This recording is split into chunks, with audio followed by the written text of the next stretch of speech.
A strong, beautiful woman. She can deal with stress.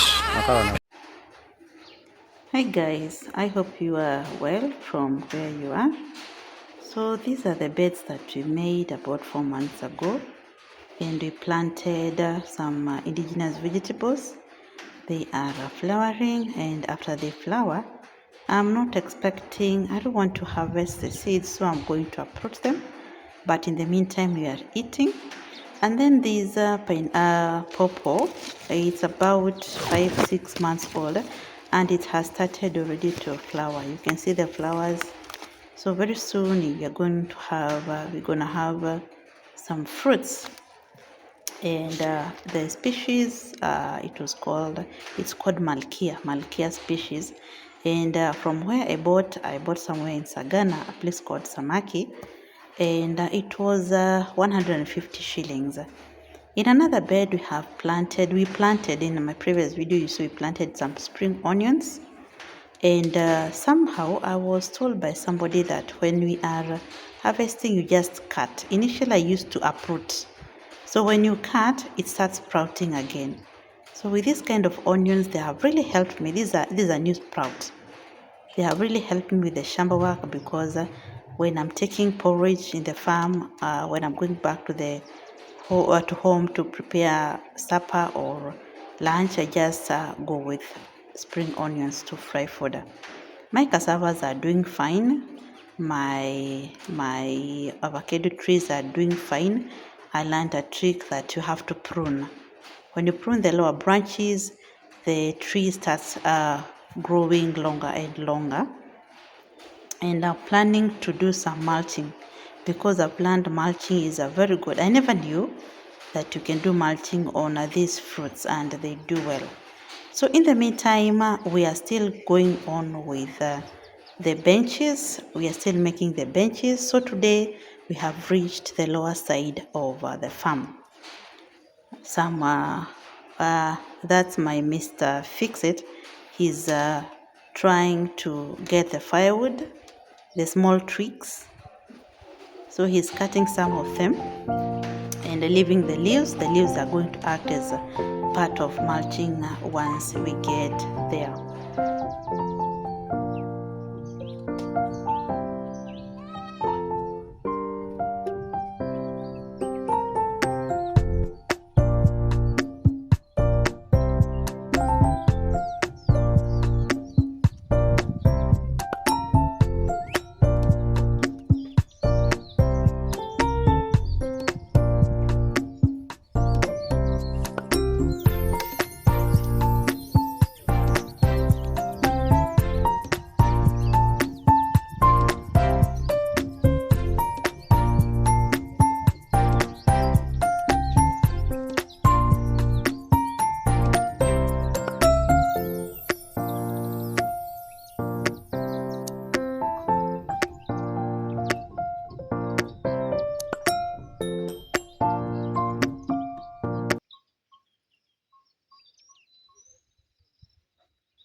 So some of the benches on the lower side, we have to support with these kind of pegs.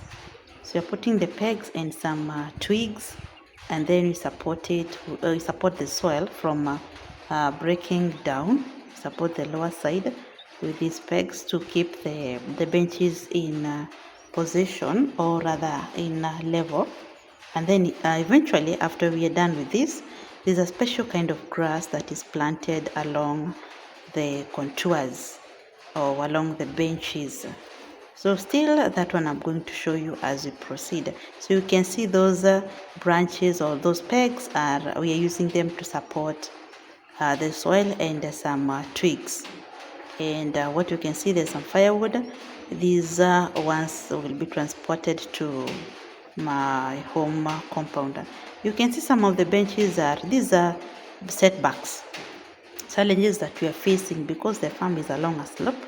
So some of the benches they dropped down, they broke down. So like this one, we have to repeat this work from where I'm showing you. All of it at the end, it's down. You can clearly see the heap of soil, that is on the lower side. So there we have to repeat that work again. We have to repeat it so that we can have a bench that is 4.5 from the coffee bush and 4.5 to the lower side and to the upper side. And when it broke down, you can see all of it from the beginning to the end, all of it went down. So disappointing, but we are moving on. We are not being discouraged. We are going to move on.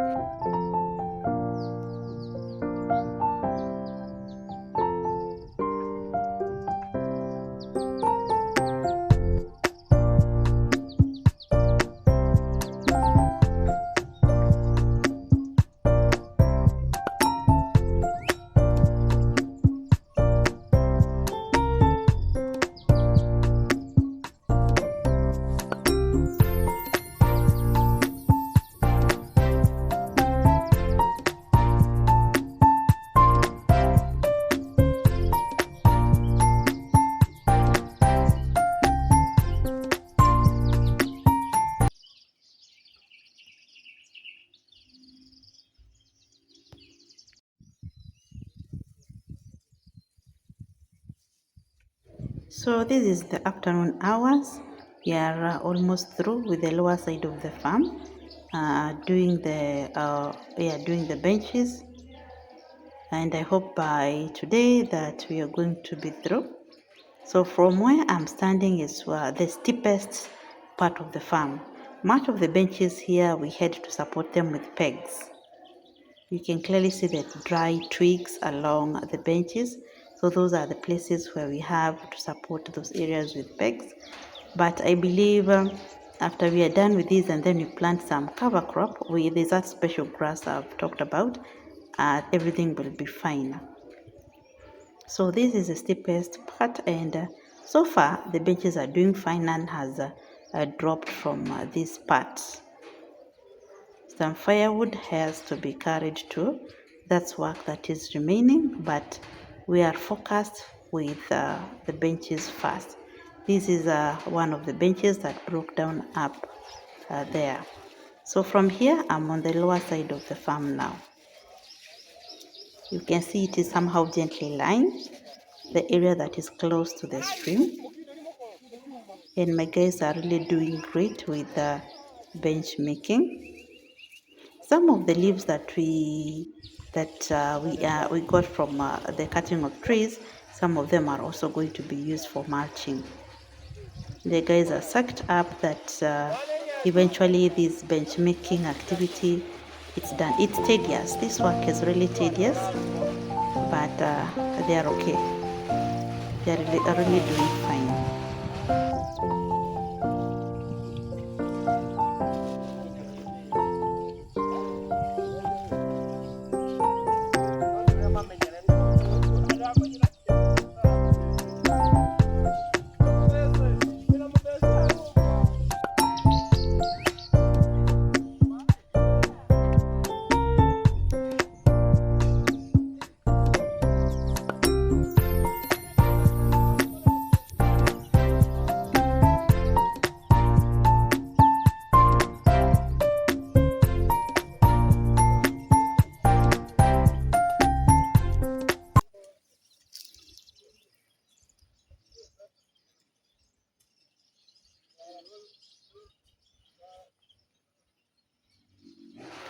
So family, I'm standing on the other side of the slope, beyond our stream. Our neighbor side on that side, and that's where you can see the farm. So after all that work, my guys here are having lunch. I brought lunch for them. They thought they're going to finish before they get lunch, but I told them we decided let's have lunch first, and then we can have some energy to continue with the work. So you can see from there the basket that I usually carry the plates with, and the pink bucket. Now you know it, the one that I use to carry the food from home to down here. So this is the difference between a made bench and an unmade one.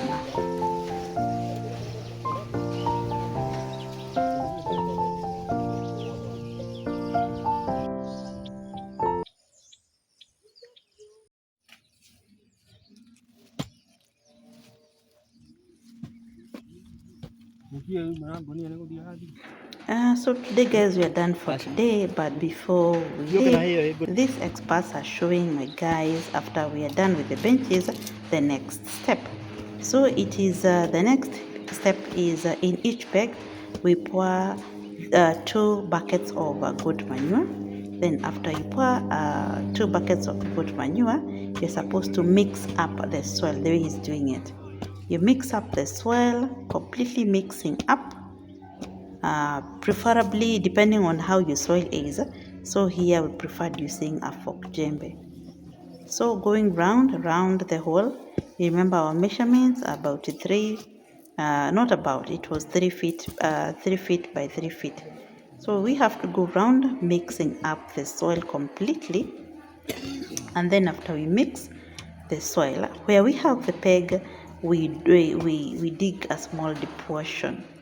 So this small depression is an indication of where we are going to plant the coffee bushes. Once we start planting the coffee bushes, this depression is the ones that we are going to use, though we will have to dig a little bit deeper guys, but not that deep, not really that deep.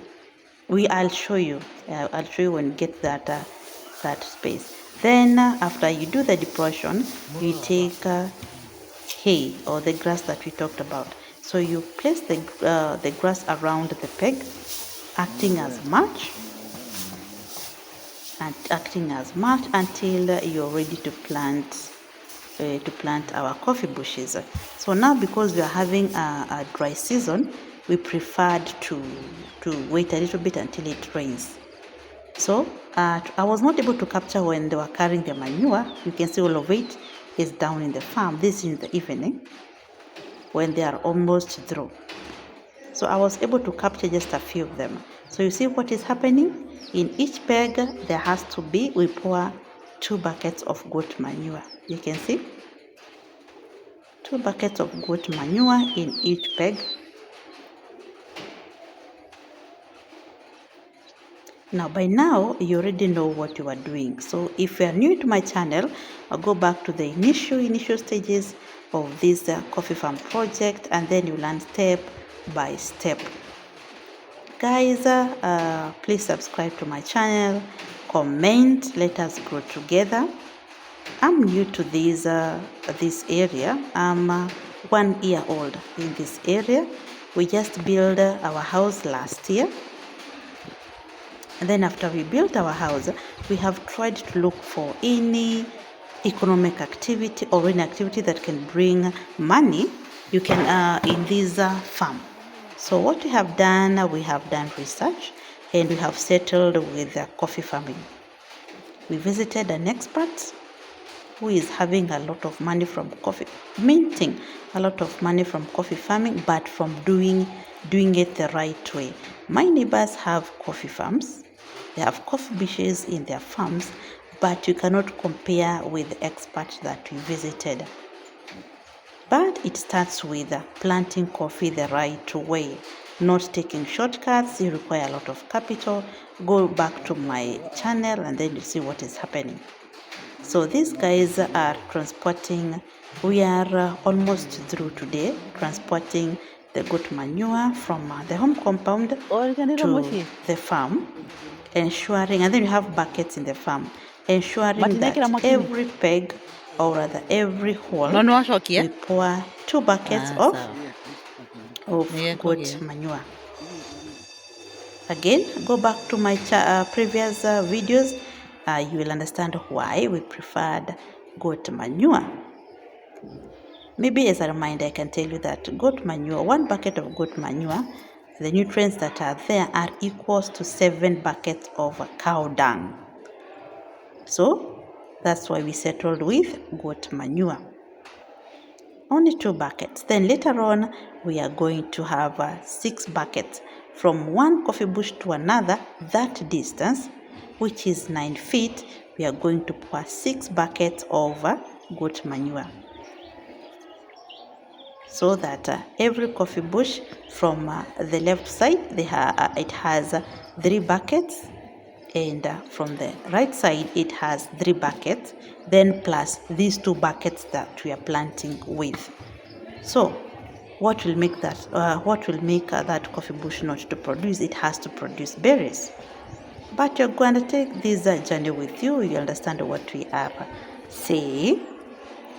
So you see, my work around is to ensure that it's scouting, to ensure that every hole we have 2 buckets of goat manure. All these coffee bushes that we are seeing, they're not supposed to be there. We are going to cut them. We just keep on forgetting because of this work that we're having. We forget to cut them down because this field, we have to clear everything around.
Siko nimelala hapi.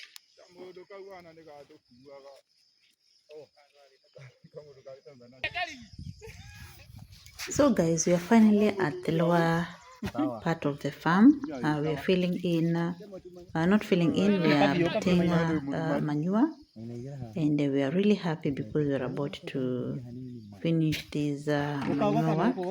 So you can clearly see we have 2 buckets. So guys, these are the buckets we are using to every peg or every hole. We are putting 2 buckets of manure. So that is one of them, measuring with a bucket, not measuring with eyes. We were ensuring that they use buckets.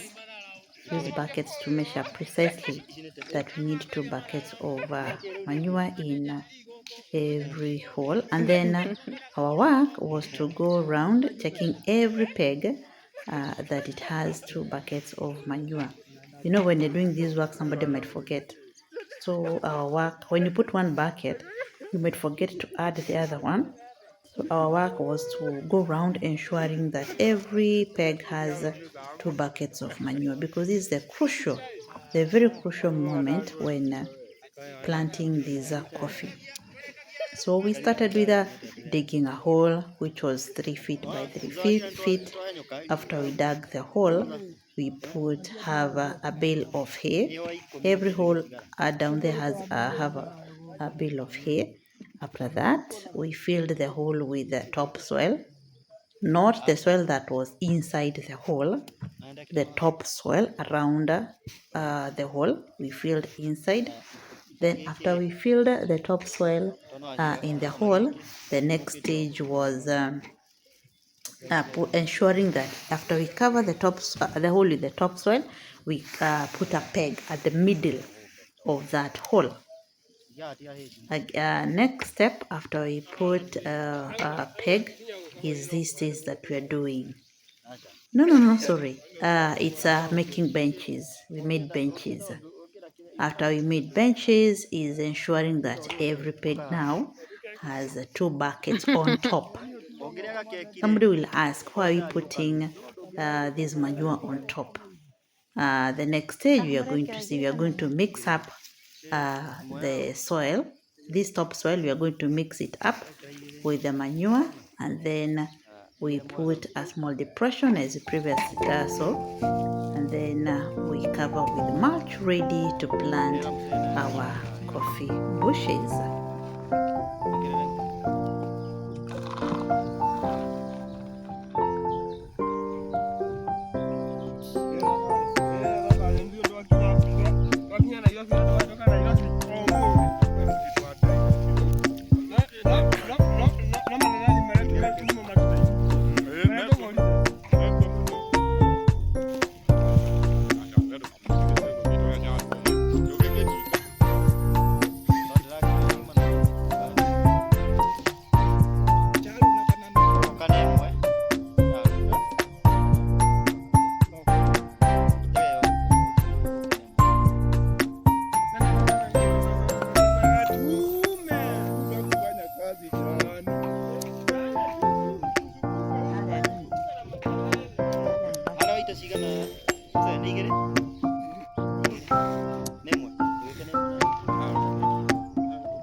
Very nice.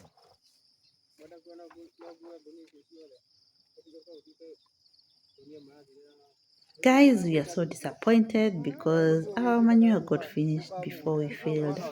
We put all the holes with the two buckets that we are talking about. That's why you're seeing my guys are really stranded. So that one we are going to purchase it later. So what you are seeing is now the following day. The following day is now putting mulch on the whatever the where we have the holes. So the mulch is on top, but below the mulch is where we had added goat manure, and now we mixed it up to have mixed it up with the topsoil. Then we cover that part with the mulch. So we have some guys adding up, mixing up the topsoil with the mulch, and then this guy is ensuring one bale covers 8 holes. So one bale, we were using it to cover 8 holes or to mulch 8 holes. You're seeing the small depression around the peg after we mixed the topsoil with the manure. So let us see what he's doing, ensuring that the mulch covers the hole perfectly. Just a little bit of shaking, ensuring that the hay covers all around the hole. And then these guys, let's see how they're mixing up the soil, the topsoil with the manure, going around the hole, ensuring that they mix up the topsoil with the manure. And then eventually they're going to cover that part with hay. After they they mix up the topsoil the way you're seeing, and then they make a depression around the peg. After they make the small depression, that small depression is where we are going to plant our coffee bush. our seedling. So they are going to make a depression, and then after they make the depression, we cover that part with mulching hay.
So after mixing up the topsoil, you see now he's trying to mix it up well, and then he's going to form a depression around the peg, which will make it easier for the one who is going to plant the seedling later on.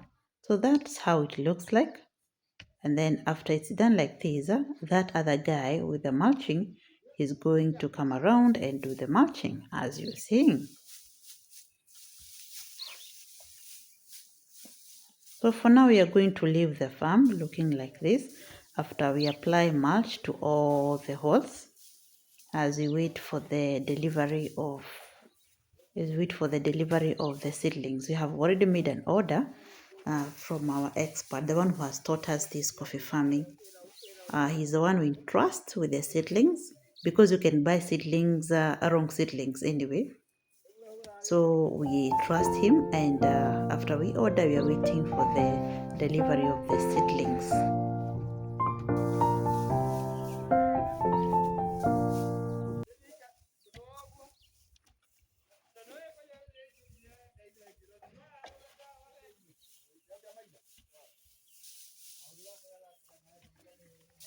Thanks for watching, guys. See you in the next video, as we are doing now the planting of the seedlings. Please subscribe to my channel, comment there how much do you want to do this coffee farming, ask me questions, and I'm ready to take you through the journey. And let us meet man, especially if you're in Kenya and you're planning to do coffee farming. Let us grow together. The advice is free, information I'm going to give you free. If you want to be connected to the expert, I'm going to connect you free, because I want us to grow together. Let us get this black gold thing, because coffee is our black gold. See you in the next video. Mwah. I love you all.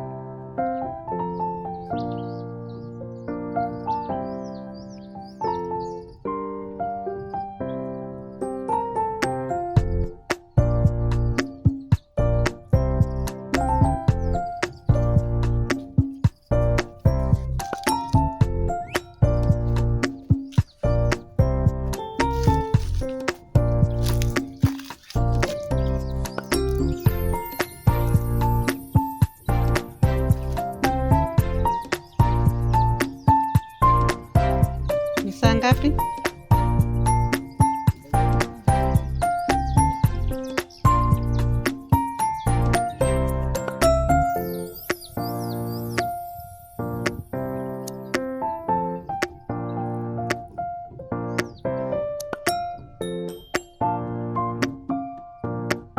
Inyitĩte wĩra tondũ rĩu rĩ, kũrĩa ikomete rĩ,